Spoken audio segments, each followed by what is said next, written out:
In this video, I'm going to show you how to assemble the ATEM Mini Stand as well as attach various accessories to it. These are the parts that come off the 3D printer. You'll see there's 5 pieces here. There's a top bar, 2 side plates, and then 2 bottom brackets to add support. The hardest part of this whole process is attaching this top bar just because the space inside for the nut is a bit hard to reach. But I'll show you some tricks for how to make that easier. So the first thing we're going to do is attach the top bar.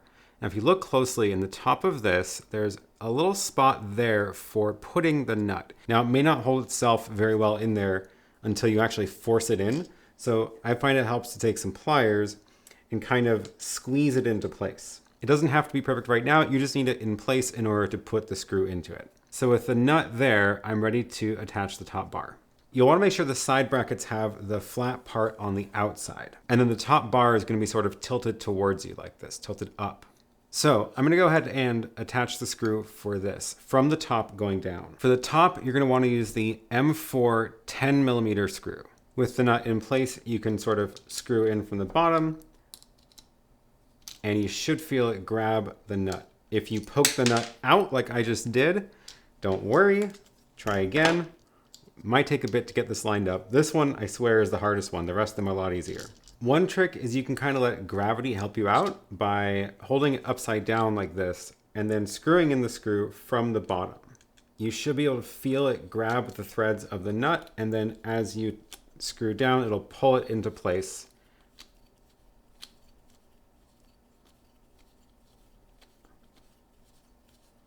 And eventually, there it goes. Now it's tight. All right. Second one, same thing. I'm going to squeeze that nut into place. And same screw on this side. I'm going to let it grab the nut as I'm tightening it. And that should do it. That feels solid.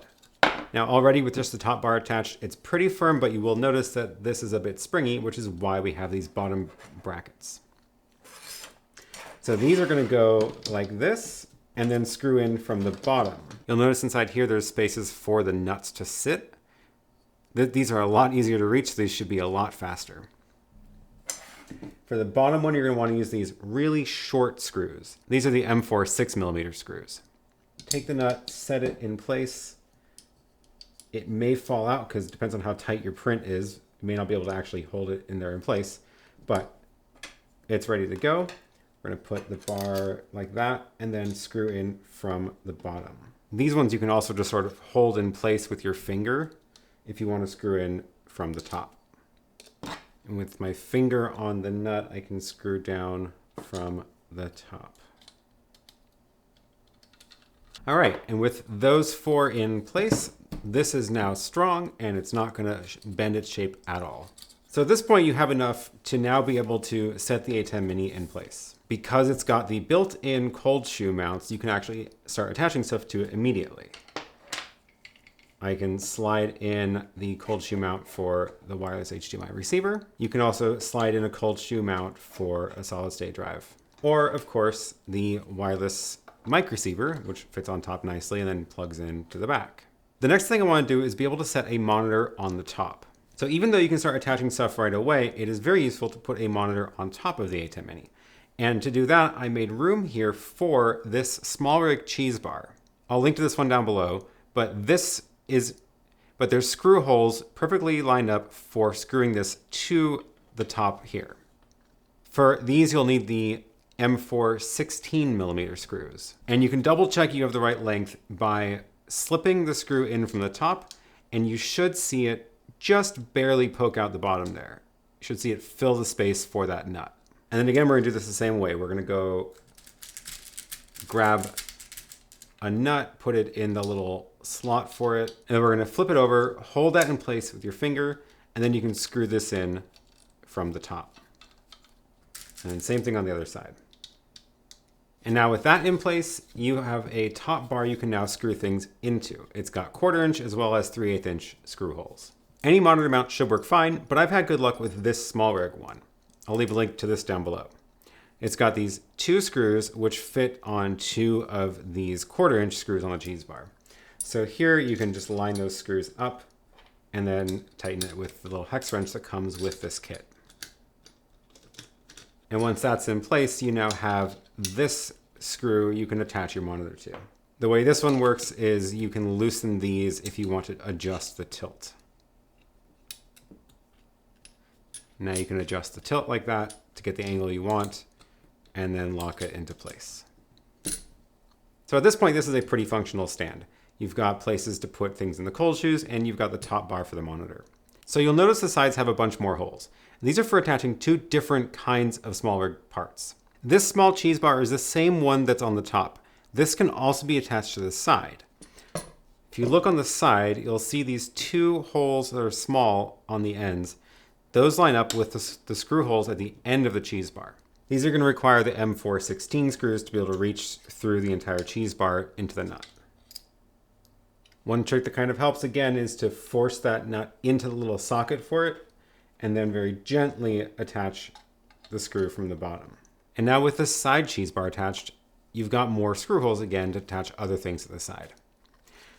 The other side is the same, so again you can either use the same short one across there, or it also fits this larger one here as well. This one's a lot easier to attach because the screws are actually larger for this one. That's why these holes are larger than those holes. So for these you'll need the M5 screws and the larger nuts. You can probably get away with attaching just two there and there, but I did add this hole here for a third one if you do want the additional support. So again, same idea. There's space in there for the nut to rest in. You can kind of see it here a little easier. The nut rests in there and then the screw attaches from the other side. Depending on how tight the 3D print is, these nuts may rest in there loose or they might be pretty snug. Kind of depends on the printer.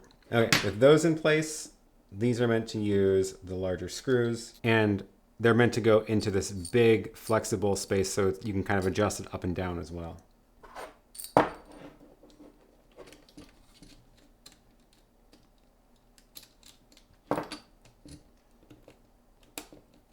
Once the first screw is in there, before you tighten it all the way, you can kind of adjust this up and down to get it to the right height that you want it. You should be able to attach it such that it does not block the entrance to this cold shoe.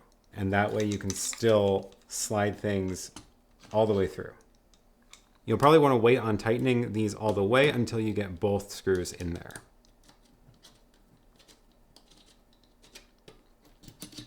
Then you can make sure it doesn't poke below the bottom of the stand and give these a bit of a last tighten. And again, it'll probably be strong enough with two, but there is a third hole there if you want the additional strength in case you are using this to attach to something else. All right, and with that, the last thing you'll want to do is add little rubber feet to the bottom for a couple of reasons. One, these are probably not going to end up perfectly straight off the printer. They probably are going to be bowed a little bit. So the feet give it stable points to sit onto the table. The other reason is because depending on the screws that you get, they may actually be poking up through the bottom here.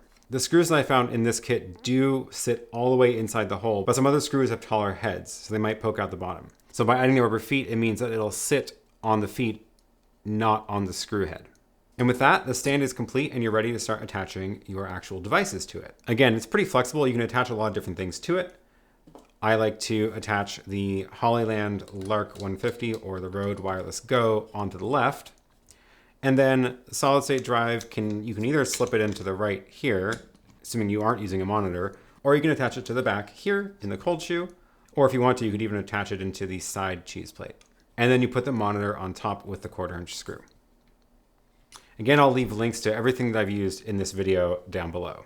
Okay, I think that should do it. Well, that should do it. I hope you were able to get this assembled and attach all your accessories to it. Let me know down in the comments if you have any questions. And I would love to see your own rigs that you've built with this. So make sure to tag me on Twitter or Instagram. I'm AaronPK on both of those. And thanks so much for watching, and I will see you in the next one.